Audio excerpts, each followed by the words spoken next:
tá? Mas, geralmente, essa variação modular aqui é previsível também, porque isso demanda um tempo para começar a entrar em operação, tá?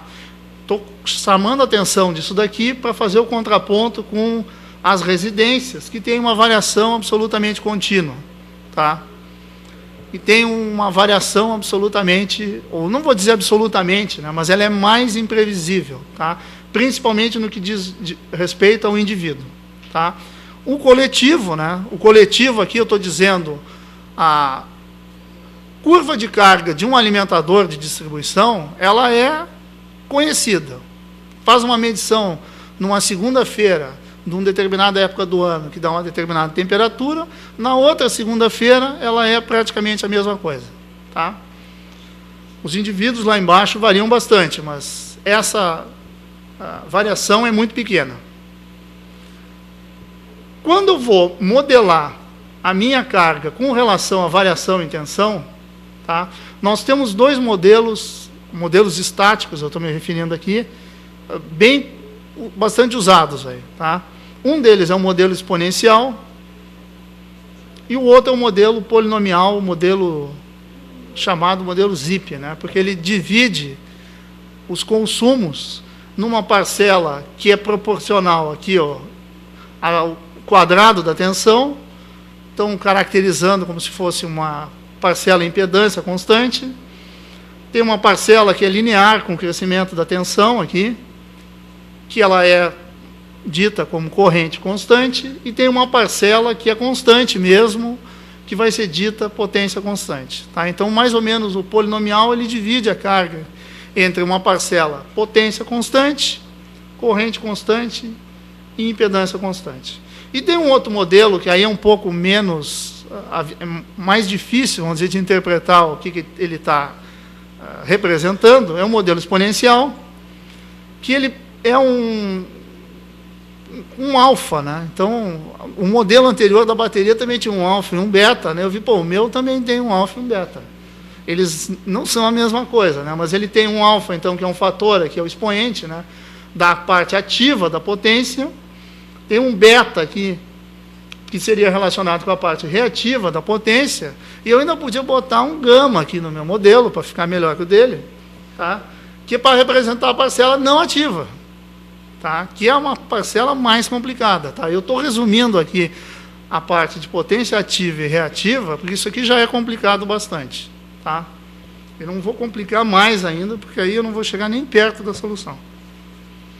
Então, para ter uma ideia, algum tempo atrás eu fiz alguns ensaios com cargas específicas, eu fiz com várias, eu vou apresentar uma só aqui, que é uma lâmpada incandescente, que seria uma carga que eu, antes de ensaiar, né, eu já sabia a resposta, né? Ela é impedância constante, tá? Eu errei, né? Tá?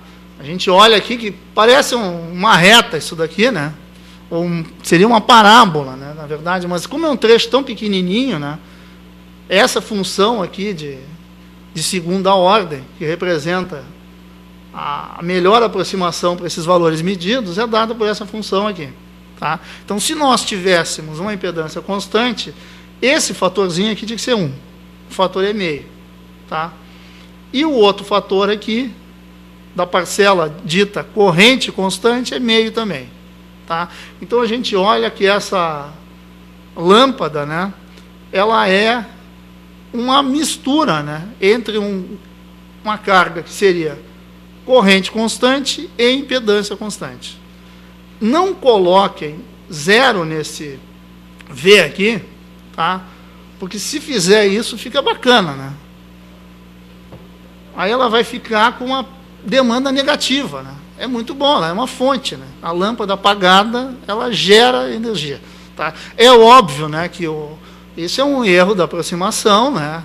Essa aproximação ela é válida na faixa de medição que foi feita, que vai de 0,9 a 1,1 PU, né? Não se entusiasmem com esse modelo, né? Não extrapolem, literalmente, tá? Se nós estivermos interpolando, e a tensão de operação não varia muito mais do que isso aqui mesmo, tá? Essa representação aqui ela é perfeita, tá?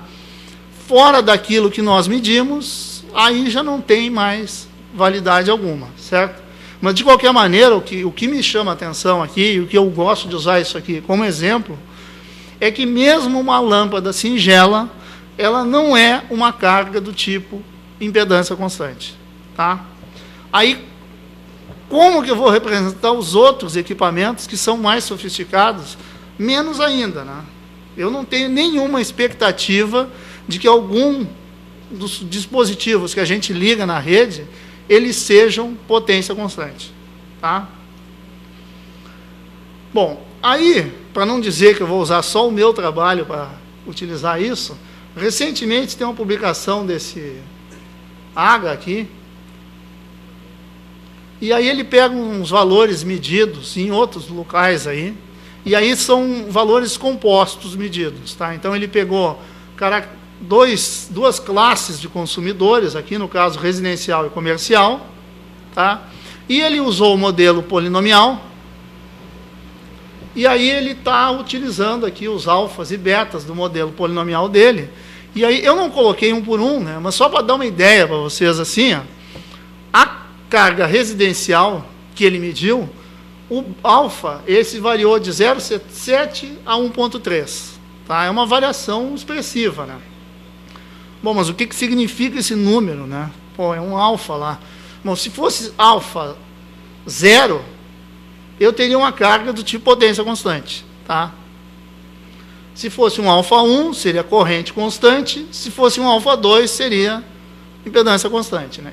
Nesse caso aqui, a gente vê que, tanto na residencial quanto na comercial, o negócio vizinha o 1, tá? Excursionando em torno do 1. Tá? Os valores diferenciados aqui é com relação à época do ano. Tá? Então, ele tem medição no inverno, verão, outono, etc. Tá? E aí tem uma variação temporal, tá? E, obviamente, de um lugar para o outro. E também com relação à classe do consumidor. Isso relacionado com a potência ativa. Né? Agora, para a potência reativa, aí a gente vê que realmente ela não é nada do que nós imaginávamos, nem dentro do modelo ZIP.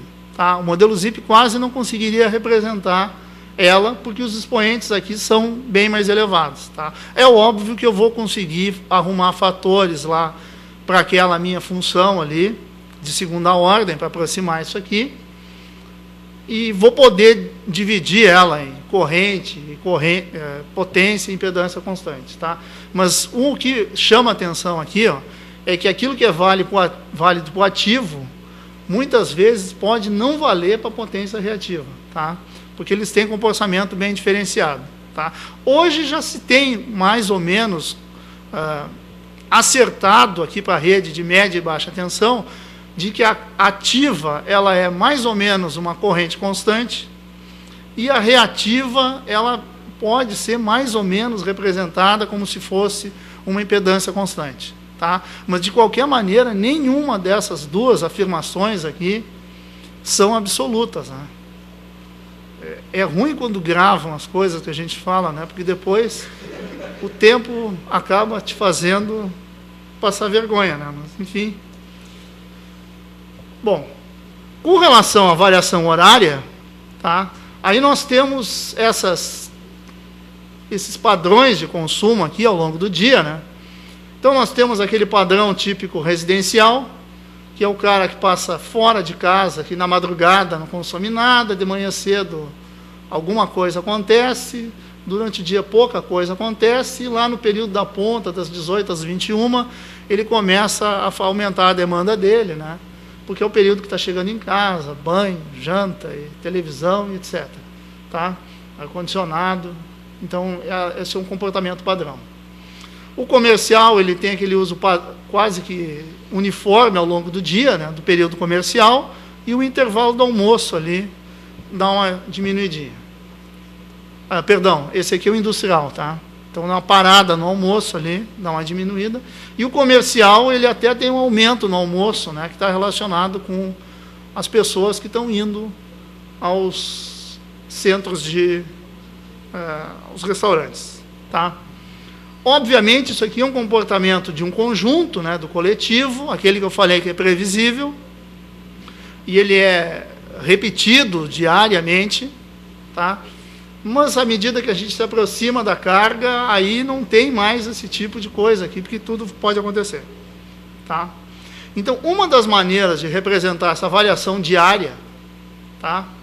Eu coloquei aqui uma figurinha de alguns consumidores variados aqui, que estão conectados ao mesmo alimentador.